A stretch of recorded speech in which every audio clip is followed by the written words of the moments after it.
నమస్తే, welcome to 99 TV. సమాజం మీద వార్తల ప్రభావం ఎంతవరకు ఉంటుంది? సీరియస్‌గా తీసుకుంటారా పబ్లిక్? నిజంగా? లేపోతే ఏదో న్యూస్ పేపర్స్ గానీ, మీడియా ఛానెల్స్ గానీ, వాళ్ళ పని చేయాలి కాబట్టి, రాయాలి కాబట్టి, చూపించాలి కాబట్టి వాళ్ళు చేసుకుంటూ వెళ్తుంటే, దాన్ని ఒక రొటీన్ ప్రాసెస్‌లో గమనిస్తూ వస్తున్నారా ప్రజానీకం? వాటిలో ఉన్న సీరియస్‌నెస్‌ని, ఆ డెన్సిటీని ఎంతవరకు మీడియా పర్సెప్షన్స్‌ని ఎంతవరకు ఆకళింపు చేసుకుంటున్నారు?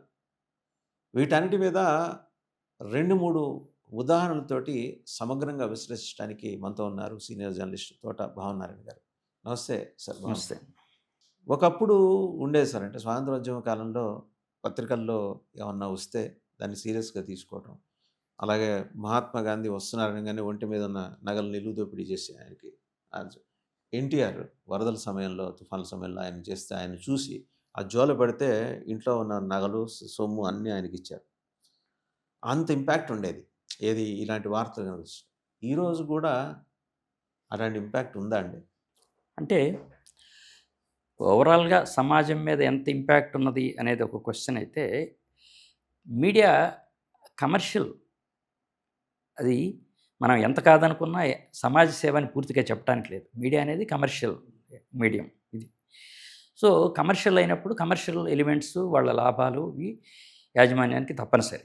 అయితే అదే సమయంలో ఏంటంటే, కొన్ని వార్తలైనా సరే సమాజం కోసం పనికొచ్చేవి ఇయటం అనేది తప్పనిసరి అవుతుంది. ఒక రకంగా అది కూడా కమర్షియల్ అనుకున్నా సరే గానీ, కొంతలో కొంత కొన్ని సందర్భాల్లో ఎంతో కొంత మేలు జరుగుతుంది. సో, అంతవరకు మనం మీడియాని మెచ్చుకోవాల్సిందే. మీడియాలో ఉండే కథనాలకి, వచ్చే కథనాలకి కొంతమందైనా రెస్పాండ్ అవ్వటం, తర్వాత ఆ విధంగా రెస్పాండ్ అయ్యే విధంగా మీడియా కూడా వ్యవహరించడం అనేది చాలా సందర్భాల్లో జరుగుతూనే ఉంది. అందువలన పూర్తిగా మీడియాని మనం కొట్టిపారేయటానికి కూడా వీల్లేదు. అయితే మీరన్నట్టుగా కొన్ని ఒక 2, 3 ఉదాహరణలు మాత్రం చెప్తాను. అంటే చిన్న చిన్న ఇన్సిడెంట్స్ అయినప్పటికి కూడా కొంత అంటే మీడియా కూడా తన పాత్ర ఎట్లా పోషిస్తుందని చెప్పడానికి ఒక ఉదాహరణ. నేను మా టీవీలో ఉన్నప్పుడు ఏదో జనరల్‌గా ఏదో వార్తలు వేస్తూ వచ్చినప్పుడు ఏదో పెట్రోల్ ధరలు పెరిగిన వార్త కూడా ఒకటి వేశాం. వేసినప్పుడు జనరల్‌గా ఏమవుతుంది, ఆ పాత వీడియోస్ వాడుకుంటాం. పెట్రోల్ పంపుల వార్తలవి వాడుకుంటూ ఉంటాం. పెట్రోల్ పంపుల వీడియోస్ అవి వాడుతూ ఉంటాం. అయితే ఆ వార్త చూసిన వాళ్ళొకరు సడెన్‌గా ఒకాయన ఫోన్ చేశారు. కర్నూలు జిల్లాలో ఒక మారుమూల పల్లెటూరు. ఆ ఊరు సర్పంచ్ ఫోన్ చేశారు. ఆయనేంటంటే, "మా ఊర్లో ఒక అబ్బాయి 4 ఏళ్ల క్రితం తప్పాడు. అప్పటికతను 16 ఏళ్ళు. మీ టీవీలో చూసామని మాకు చెప్తున్నారు వేరే వాళ్ళు. మరి ఎట్లా అతన్ని ఐడెంటిఫై చేసేదెట్లా? అతన్ని గుర్తుపట్టేదెట్లా?" అని అడిగారు. అంటే ఏదో పెట్రోల్ బంక్ ప్రైసెస్ పెరిగినప్పుడు విజువల్స్ ఏస్తుంటాం విజువల్స్ గదా మనం. ఏస్తుంటాం కదా! పాత విజువల్స్ తీసి వేస్తుంటాం. వాళ్ళది చూసారు. వాళ్ళు ఫోన్ చేశారు. సరే కాదు ఇంకేమైనా ఉందా వివరాలు? ఎప్పుడొచ్చిందది? ఏ రోజు, ఏ టైంలో బులెటిన్ టెలికాస్ట్ అయింది? అప్పుడు 5 బులెటిన్‌లుండేవి. ఎట్లా అనంటే, అప్పుడు వాళ్ళు కాసేపు మళ్ళీ వాళ్ళతో మాట్లాడి మళ్ళీ ఫోన్ చేశాడు. వాళ్ళు చూసింది మాత్రం పెట్రోల్ పంప్ దగ్గర అతను బ్లూ షర్ట్ వేసుకొనున్నాడు. పెట్రోల్ పోస్తున్నాడతను అని చెప్పారు. 2, 3 రోజులవుతుంది అనన్నారు. సో, నేను 2, 3 రోజులవుతుందనంటే సరే రషెస్ అన్నీ చెక్ చేశారు. ఇంకా వదిలేయలేం గదా! చెప్పారు ఇంత పెద్ద వాళ్ళ వాళ్ళ బాధ ఎట్లా ఉంటుందో తెలుసు కదా! వరుసన క్యాసెట్స్ అన్నీ తీసి ఒక్కోటి జాగ్రత్తగా చూసుకుంటూ వస్తే ఒక చోట దొరికిందది. ఓ రాత్రంతా వెయిట్ చేసాము ఆ పని. మాకప్పుడు చీఫ్ కోఆర్డినేటర్ సురేష్ ఉండేవాడు. తర్వాత అక్కడ కర్నూలు రిపోర్టర్ శ్రీనివాస్ సురేష్, ఉండేవాడు. విప్పగుంట సురేష్. విప్పగుంట సురేష్. సో, ఇద్దరం కూర్చొని చూసాం. అంతా చూసిన తర్వాత లాస్ట్‌కి అది ఐడెంటిఫై చేసాం ఆ వీడియోని.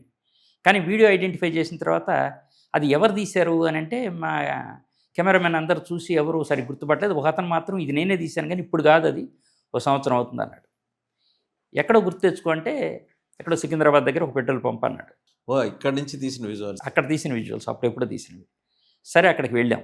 ఆ పెట్రోల్ పంప్‌కెళ్తే ఆ మేనేజర్‌తో మాట్లాడి ఇది చూపించాం. చూపిస్తే అతను ఆ ఫుటేజ్, పర్టిక్యులర్ ఫుటేజ్. పట్టుకొని వెళ్ళాం. వీడియో క్యాసెట్ కెమెరా పట్టుకొని వెళ్ళి అక్కడ ప్లే చేసి అతను చూపించి అవును. అప్పుడు ఈ వ్యవస్థ మొత్తం మొత్తం తీసుకెళ్ళాలి గదా! కదా! చూపిస్తే అతను చూసి ఇతను మా దగ్గర పని చేస్తున్నాడు. ఇప్పుడు కూడా పని చేస్తున్నాడు. మేమే రూమ్ కూడా ఇచ్చాము. వస్తాడు కాసేపట్లో అన్నాడు. అయితే అతనికి ఈ విషయం చెప్పకండి అని చెప్పి అతను వచ్చేదాకా వెయిట్ చేసి అతను రాగానే చూసాం అతన్ని. ఇతన్ని మామూలుగానే ఉంచండి రేపు వాళ్ళ పేరెంట్స్‌ని తీసుకొస్తామంటే అతను కూడా కోఆపరేట్ చేశాడు. సరే అన్నాడు. అప్పుడు మళ్ళీ మా రిపోర్టర్‌కి చెప్తే అతను వెళ్ళి ఆ ఊరెళ్ళి వాళ్ళ పేరెంట్స్‌ని తీసుకొని ఆఫీస్‌కి తీసుకొచ్చాడు నెక్స్ట్ డే. వచ్చాడు ఆఫీస్‌లో కూర్చున్నారు.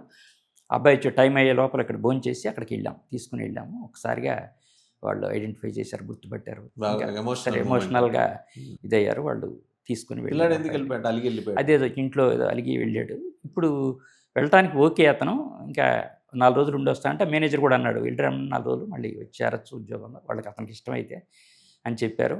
అట్లా అయింది. అంటే ఓ చిన్న ఇన్సిడెంట్ మనం కొంచెం వాళ్ళు ఫోన్ చిన్న చేసినా గానీ క్లూ అండి. మాకు తెలీదు అని అనకుండా కొంచెం బాధ్యత తీసుకొని మనం చేస్తే ఆ కుటుంబాన్ని కలిపినట్లు అవుతుంది. ఎందుకంటే వాళ్ళు ఓల్డ్ ఏజ్ పేరెంట్స్‌కి ఒక చేతికి ఎదిగొచ్చిన కొడుకు దొరకటం అనేది వాళ్ళకి చాలా సంతోషం. నిజంగా చాలా అదృష్టమే కదా! అంటే మిస్ అయిపోయాడు. ఇంకా దొరకడు అనుకున్నోడు దొరికాడంటే. సో, అందులో మీడియా రోల్ విషయంలో మీరు చాలా ప్రొయాక్టివ్‌గా మీరు మీ టీమ్ అంతా కూడా అవునవును. ప్రొయాక్టివ్‌గా వ్యవహరించడం అనేది ఇట్స్ రియల్లీ అప్రిషియబుల్. ఇలాంటి ఇన్సిడెంట్స్ ఏమన్నా అంటే ఇంకున్నాయా? ఈ టీవీలో గూడా జరుగుతున్నాయి. అట్లాంటి జెమినీలో ఉండగా అంటే మనకేదైనా ఒక సమస్య దృష్టికొచ్చినప్పుడు ఆ సమస్య ఆహ్, ఎవరి దృష్టిలో అన్నా పడితే ఎవరైనా సాయం చేస్తారేమో అని అనిపిస్తది సహజంగా. మాకు కరీంనగర్ జిల్లా వేములవాడ దగ్గర ఒక ఊరు. జయవరం అని ఊరి పేరు. ఆ ఊరు నుంచి ఒకతను heart patient, severe heart patient. దానివల్ల ఏంటంటే పొట్టంతా ఉబ్బింది. అతను చాలా సీరియస్‌గా ఇదైంది. ఇంక బతకడు అని చెప్పారు డాక్టర్స్ అక్కడ డాక్టర్స్. హార్డ్‌లీ అతనికి 30 ఇయర్స్ అట్లా ఉంటాయి అంతే. ఆ! సో, ఆ విషయం మేము మా రిపోర్టర్ కరీంనగర్ నుంచి శ్రీనివాసరెడ్డి అని అతను రిపోర్టర్ పంపించాడు. మేము టెలికాస్ట్ చేసాం. టెలికాస్ట్ చేస్తే ఈయన పోసాని కృష్ణమురళి. ఆయన ఏవిఎస్ గారిని కూడా వెంటబెట్టుకొని ఇద్దరు వచ్చారు. యాక్చువల్‌గా పోసాని నాకు మద్రాసులో పరిచయం గానీ, ఇక్కడ నేనని తెలీదు అతనికి. అక్కడికొచ్చేదాకా నేనున్నానని తెలీదు. ఏవిఎస్ గారికి తెలుసు. ఇద్దరు మాట్లాడుకున్న తర్వాత అప్పుడు చెప్పారు వాళ్ళు. ఏమన్నారంటే, "వాళ్ళని పిలిపించండి. రేపు సర్జరీ చేపిద్దాం మనం" అన్నారు. సరే నేను వాళ్ళకి కబురు చేశా. వాళ్ళు ఇమ్మీడియేట్‌గా నెక్స్ట్ డేనే తీసుకొచ్చారు. ఇతను ఈ లోపల ఏంటంటే, కేర్ హాస్పిటల్‌లో మాట్లాడారు. అప్పుడు మన గోపీచంద్ గారు గోపిచంద్ గారు కేర్ ఉండేవారు. హాస్పిటల్‌లో ఉండేవాళ్ళు. సో, ఆయన దగ్గరికెళ్ళి ఇట్లా ఉంది పరిస్థితి. నేను స్పాన్సర్ చేస్తానని ఇతను చెప్తే, సరే పేషెంట్‌ని రానివ్వండి అన్నాడు. నెక్స్ట్ డే పేషెంట్ వచ్చాక చూసి చాలా సివియర్ కేసు ఇమ్మీడియేట్‌గా చేయాలి సర్జరీ. నేను చేస్తాను. నాకు ఫీజ్ అవసరం లేదు. ఇక్కడ హాస్పిటల్ ఖర్చులు ఆయన కూడా ఈ కేమ్ ఫార్వర్డ్ ఈ కేమ్ జర్నలిస్ట్. ఫార్వర్డ్ జనరస్‌లీ అని అన్నాడనమాట. నా ఫీజు తీసుకోను. కానీ ఇక్కడ ఈ హాస్పిటల్ వీళ్ళది కాబట్టి అంటే ఇప్పుడు లాగా స్టార్ పెట్టలేదు అప్పటికాయన. సో, ఆయన అందులో పనిచేస్తున్నారు కాబట్టి ఆయన వరకు ఫీజు తీసుకోనని చెప్పారు. అట్లా వెంటనే ఇమ్మీడియేట్‌గా సర్జరీ చేశారు. సర్జరీ అయిపోయిన తర్వాత ఇమ్మీడియేట్‌గా వాళ్ళు ఒక 10 డేస్ తర్వాత అతన్ని డిశ్చార్జ్ చేశారు. డిశ్చార్జ్ చేసే రోజు ఈయన వాళ్ళకి బట్టలు పెట్టి అతనికి, వాళ్ళ భార్యకి, పిల్లలకి బట్టలు పెట్టి కృష్ణమురళి గారు. మురళి గారు ఒక 10,000 క్యాష్ కూడా ఇచ్చారు. అయితే ఆయన ఈ వార్త రాయొద్దన్నారు. ఏముంది మనం ఏదో సహాయం చేసాం. ఇట్లాంటిది రాస్తే ఏదో నేను ప్రచారం కోసం చేశాను అనుకుంటారు. వద్దని ఎంత బతిమిలాడినా ఆయన ఒప్పుకోలేదు. పోసాని. సరే తర్వాత వాళ్ళు వెళ్ళిపోయారు. తర్వాత ఎప్పుడో ఒక సంవత్సరంన్నర తర్వాత అనుకుంటా నేను వేములవాడ వెళ్తే ఈ పేషెంట్ బావమరిది కనిపించాడు. కనిపించి ఒకసారి మా ఊరు వెళ్దాం రండి అని అన్నాడు. సో, అక్కడ వాళ్ళ జస్ట్ తారసపడ్డాడు బావగారి అక్కడ. ఊరికి దగ్గరే జయవరం అనే ఊరు జస్ట్ 3, 4 కిలోమీటర్లు ఉంటుంది. ఆ ఊరు తీసుకెళ్ళాడు. తీసుకెళ్తే సరే వాళ్ళ ఆవిడుంది. అతను పొలంలో ఉన్నాడంట. వాళ్ళ అబ్బాయిని పంపించి పిలుచుకురమ్మంది. జస్ట్ మామూలుగా ఆయన చూసినట్టు రెగ్యులర్ ఉంటుంది కదా! వర్క్‌లోకి వెళ్ళిపోయాడు. రెగ్యులర్ వర్క్‌లోకి వెళ్ళిపోయాడు ఆయన. పొలం పని చేసుకుంటున్నాడు బాగానే. సో, ఆయన పిలుచుకొని వచ్చారు. ఈ లోపల నేను వాళ్ళ ఇంట్లో లోపలికి అట్లా చూస్తే దేవుడి పటాల పక్కన ఇతని ఫోటో ఉంది. పోసాని ఫోటో. గ్రేట్ కదండీ. చాలా మూవింగ్, వెరీ టచీ. టచింగ్. ఎందుకంటే అంటే వాళ్ళు అతన్ని ఒక దేవుడిలాగా చూస్తున్నారు. వాళ్ళ కుటుంబాన్ని నిలబెట్టాడు. అతనికి సర్జరీ చేయడం ద్వారా ఆ కుటుంబాన్ని నిలబెట్టాడు. అతను వచ్చాడు చాలా యాక్టివ్‌గా ఉన్నాడు అతను. పని చేసుకుంటున్నాడు. చెప్పాడు ఇట్లా మీ వలన ఇట్లా అయిందండి. నేను పని చేసుకుంటున్నాను. నా వలన కాదు కృష్ణమురళి గారి వలన అని చెప్పాను. సో, ఇటువంటి ఇన్సిడెంట్స్ ఉన్నప్పుడు ఏంటంటే మనం వీలున్నంత వరకు మన వీలున్నంత వరకు మనం చేయగలిగింది ఆ వార్త ఎంతవరకు వేయటం చేయగలమో ఒకటే. అంతవరకు. ఆ వార్త వేయటం వలన స్పందించడం అంటే అది సమాజం ఎంతవరకు ఓన్ చేసుకొని అట్లాంటి వాటికి ఎట్లా స్పందిస్తుందనేది చూడాలి. సమాజం స్పందించే విషయాలు. ఇంకా ఇంకేమన్నా ఉన్నాయా ఇలాంటి? అంటే ఉన్నాయి చాలా. ఇంకొకటి ఒక మెడికో విషయంలో అట్లా జరిగింది. ఒకతను అజాద్ అతని పేరు. మహబూబ్‌నగర్ జిల్లా బీచ్‌పల్లి దగ్గర. అక్కడ అతను గవర్నమెంట్ రెసిడెన్షియల్ స్కూల్‌లో చదువుకున్నాడు. మంచి మార్కులొచ్చినాయి. 10థ్‌లో ర్యాంకర్ అతను. ఆ తర్వాత ఇంటర్మీడియేట్ కూడా అక్కడ ఒక ప్రైవేట్ కార్పొరేట్ కాలేజీ వాళ్ళు ఇంటర్మీడియేట్ ఫ్రీ ఎడ్యుకేషన్ ఇచ్చారు అతనికి. చదువుకున్నాడు. మెడిసిన్ రాసాడు. ఎంట్రన్స్ రాసాడు. ఆ రోజుల్లోనే బిలో 100 ర్యాంక్ కూడా వచ్చింది అతనికి. హ్మ్. కానీ మెడిసిన్ చేరే పరిస్థితి లేదు అతనికి. ఆర్థికంగా వాళ్ళ నాన్నగారు చెరుకు రసం బండి నడుపుకుంటూ ఉంటారు. సో, అతను కూడా అక్కడే పనిచేస్తూ అక్కడే ఉన్నాడు అతను కూడా ఏం చేయలేక. సో మా రిపోర్టర్ మహబూబ్‌నగర్ రిపోర్టర్ వెంకటేష్ అని జెమినీ రిపోర్టర్. అతను అక్కడి నుంచి వెంటనే ఈ వార్త పంపించారు. పంపించగానే మేము టెలికాస్ట్ చేసాం. మేము టెలికాస్ట్ చేసినప్పుడు ఫస్ట్ నాకు ఒక మెయిల్ వచ్చింది. అది మ్యాట్రిక్స్ ప్రసాద్ గారు. నిమ్మగడ్డ ఫౌండేషన్ పేరుతో. అవునవును. నాకు అప్పటికి ఆయన గురించి కూడా పెద్దగా తెలీదు. నిమ్మగడ్డ ఫౌండేషన్ పేరుతో పంపించారు ఆయన. మెయిల్ చేసి మీ వివరాలు పంపిస్తే మా ఫౌండేషన్ తరఫున టేకప్ చేస్తామని మెయిల్ పెట్టారు. నేను ఆయనకి రిప్లై కూడా ఇచ్చాను. జస్ట్ అదే రోజు వెంటనే రిప్లై ఇచ్చి అతని వివరాలు ఇచ్చి పెట్టాను. మా రిపోర్టర్ ఫోన్ నంబర్ కూడా పెట్టాను. కానీ అంతలోనే బి. గోపాల్ గారు వచ్చారు. Okay. Director B. Director B. Gopal గారు వచ్చారు. ఆయన ఏంటంటే మా జెమినీ డైరెక్టర్ కిరణ్ గారు వీళ్ళతో పరిచయాలు కదా! ఆయన వెంటనే వచ్చేసి ఇప్పటికిప్పుడే వెళ్దామని చెప్పేసి అప్పటికప్పుడే అతనికి భవనార్ వెళ్ళారు. వెళ్ళేసి అతన్ని తీసుకొని ఉస్మానియా మెడికల్ కాలేజ్‌కి వచ్చి మొత్తం ఎంత అవుతుంది, అడ్మిషన్ దగ్గర నుంచి మొత్తం అతను ఫుల్ కోర్స్ వరకు అయ్యే డబ్బు, అతని ఖర్చులు, అతని డ్రెస్ దగ్గర నుంచి అతని బుక్స్ మొత్తం ఆయనే మొత్తం ఇచ్చేశారు. ఇచ్చేసి ఇంకా అతనికి హెల్ప్ చేశారు. ఇంకా విచిత్రం ఏంటంటే ఆ తర్వాత అతను ఎంఎస్‌కి వాటికి కూడా హెల్ప్ చేశారు ఆయన. అతను వరుసన గోల్డ్ మెడల్ కొట్టుకుంటూ వచ్చాడు. కొట్టుకుంటూ వచ్చాడు ఆజాద్. తర్వాత ఆ ఆజాద్ తను ఎలా చదువుకున్నాను, తన మూలాలేంటి అనేది మర్చిపోకుండా మర్చిపోలేదు. అతను గవర్నమెంట్ హాస్పిటల్‌లోనే పనిచేయాలని ఒక డెసిషన్ తీసుకున్నాడు. ఎందుకంటే పేదవాళ్ళు ఎక్కువ మంది వస్తారు, ఎక్కువ మందికి సర్వీస్ చేయొచ్చు అనే ఉద్దేశంతో అతను కూడా ఇప్పుడు ఇక్కడ ఎంఎన్‌జీ క్యాన్సర్ ఇన్స్టిట్యూట్‌లో పనిచేస్తున్నాడు. చాలా పెద్ద డాక్టర్ అయ్యాడు. అతను అందులో డాక్టర్ స్పెషలైజేషన్స్ చేశాడు. చాలా పెద్ద డాక్టర్ అయ్యాడు. తర్వాత వాళ్ళ భార్య కూడా డాక్టరు. ఆమె కూడా ఎంఎన్‌జీ అంటే మన విజ్డమ్ చౌదరి గారిని అడిగితే ఆ డీటెయిల్స్ వచ్చేస్తాయి. అవునవును.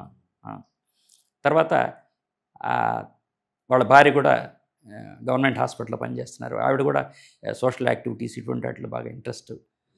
ఉస్మానియాలో పనిచేస్తున్నారు. తర్వాత అతను కూడా ఏంటంటే తర్వాత నాకు ఇది తెలిసిన తర్వాత ఈ మధ్య కాలంలో ఒకసారి అతని ఫోన్ నంబర్ తెలుసుకొని ఫోన్ చేశాను నేను. ఫోన్ చేస్తే చాలా సంతోషించాడు. చాలా విషయాలు చెప్పాడు. తర్వాత గోపాల్ గారితో ఇప్పటికీ టచ్‌లో ఉన్నానన్న విషయం చెప్పాడు. గోపాల్ గారు తర్వాత ఎంత సహాయం చేశారు, తర్వాత కూడా ఎంత చేశారు అని, తర్వాత తన లైఫ్ గురించి వాటి గురించి అంతా చెప్పాడు. ఇంకా చాలా సర్వీస్ చేయాలనుకుంటున్నానని చెప్పాడు. అతను ఒక మెడికల్ స్టూడెంట్ ఇట్లానే చదివించాడు అతను. ఒక ఇంజినీరింగ్ స్టూడెంట్‌ని చదివించాడు. ఇట్లాంటి యాక్టివిటీస్ చేస్తూ ఉన్నాడు. అంటే ఆయన ద్వారా సహాయం పొందటమే కాదు, ఇన్స్పిరేషన్ కూడా పొందాడు. సో అట్లాంటి ఒక ఇన్స్పిరేషనల్ స్టోరీ ఇదొకటి. సో ఇట్లాంటివి కొంత మీడియా ద్వారా జరుగుతాయి అని అనటానికి కొన్ని ఉదాహరణలు. గ్రేట్ అండి. అంటే మనకి ఒక మనకని కాదు, సమాజంలో చాలామందికి ఒక రాంగ్ పర్సెప్షన్ ఉంది. మీడియా అనేది ఏదో ఆ సమయానికి ఏదో విజువల్స్ అలా చూపించేసి, కథ నడిపించేసి మరి చేతులిట్ట దులిపేసుకుంటాను. బట్ మీరు చెప్పిన 3 టచీ స్టోరీస్ అవి నిజంగా వింటుంటేనే గూస్ బంప్స్.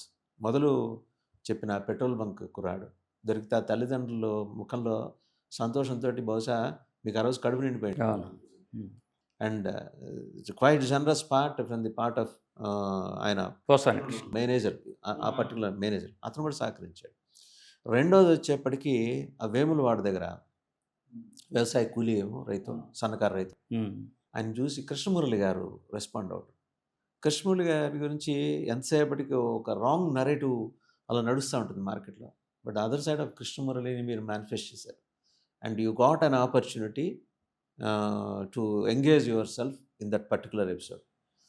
ఆ ద్వారా మీరు కూడా ఏంటంటే you become instrumental in that connect. Right. అది తర్వాత వాళ్ళ ఇంట్లో ఆయన ఫోటో పెట్టుకొని దేవుడితో సమానంగా చూసుకోవడం. మూడోది డాక్టర్ ఆజాద్ ఇన్సిడెంట్.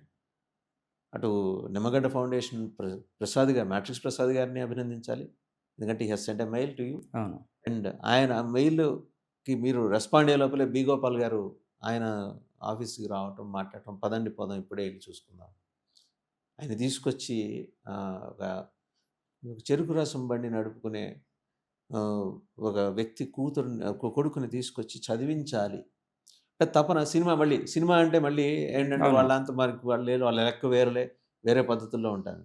బట్ ఆ ఇన్సైడ్ ఉన్న ఒక టచీ ఎలిమెంట్ని బి. గోపాల్ గారి ఆయన ఎక్కడ చెప్పుకోలేదు ఇప్పటివరకు. అవును. అప్పుడు కూడా వద్దన్నారు. ఏంటంటే ఒక జర్నలిస్ట్గా మీకు ఎదురైన కొన్ని అద్భుతమైన మంచి సంఘటనల్ని షేర్ చేసుకోవడానికి ఒక ప్లాట్ఫామ్ 99 టీవీ రివైండ్ ద్వారా మనకు దొరికింది కాబట్టి మనం మాట్లాడుతున్నాం. అవునవును. But we must be grateful to all those people అండి. పెట్రోల్ బంక్ మేనేజర్ దగ్గర నుంచి, ఆ రోజు ఆ వీడియో తీసిన కెమెరామెన్ దగ్గర నుంచి, గుర్తు పెట్టుకొని ఫలానా చోట ఉందని చెప్పగలిగిన అతను అది ఆ జ్ఞాపక శక్తిని అభినందించాలి. అలాగే ఓల్డ్ ఏజ్‌లో తల్లిదండ్రులకు దూరం అయిపోయిన తర్వాత వాళ్ళు పడే వేదన 4 ఏళ్ళు వాళ్ళు స్ట్రగుల్ అయ్యారంటే వి కెనాట్ అసలు ఎస్టిమేట్ చేయలేం ఆ వేదనని. ఆ గ్యాప్‌ని మీరు అడ్రెస్ చేశారు. వాళ్ళందరికీ మీరు గుర్తుండిపోతారు. వాళ్ళు, తర్వాత వేములవాడ రైతు, తర్వాత డాక్టర్ ఆజాద్. వీళ్ళందరినీ మళ్ళీ మనం ఒకసారి పిలుద్దామండి. స్టూడియోకి పిలిచి తప్పకుండా. మాట్లాడదాం. కృష్ణమురళి గారిని పిలుద్దాం. అండ్ అలాగే మ్యాట్రిక్స్ ప్రసాద్ గారు. ఆయన ఎందుకంటే ఆయన మొదలొచ్చింది ఆయన. ఉన్నాయి, ఇప్పటికీ ఆ మెయిల్స్ ఉన్నాయి. ఉన్నాయి. అండ్ అవి తప్పనిసరిగా వారిని అభినందించాలి. అండ్ తర్వాత బి. గోపాల్ గారు. సో, గ్రేట్ అండి భావనాని గారు. సో, చూసాం గదా! అంటే మీడియా రెస్పాండ్ కాదు. ఏదో ఊసిపోక్కి చూపిస్తారు అనే ఇంప్రెషన్‌లో ఉండే వాళ్ళు. ఆ శాతం గురించి నేను మాట్లాడాను గానీ, అలాంటి వాళ్ళందరికీ వాళ్ళు గూడా టచీగా ఫీల్ అయ్యే సంఘటనలు ఇవి goose bumps. So, media respond అవుతుంది. మీడియా అనేది అన్ని వ్యాపారాల్లాగానే ఇది గూడా వ్యాపారం అయితే అయ్యుండొచ్చు గాక. But having human touch media చేస్తున్న సర్వీస్‌ని గుర్తు చేసుకోవటానికి ఈ episode. Thank you very much. Thank you.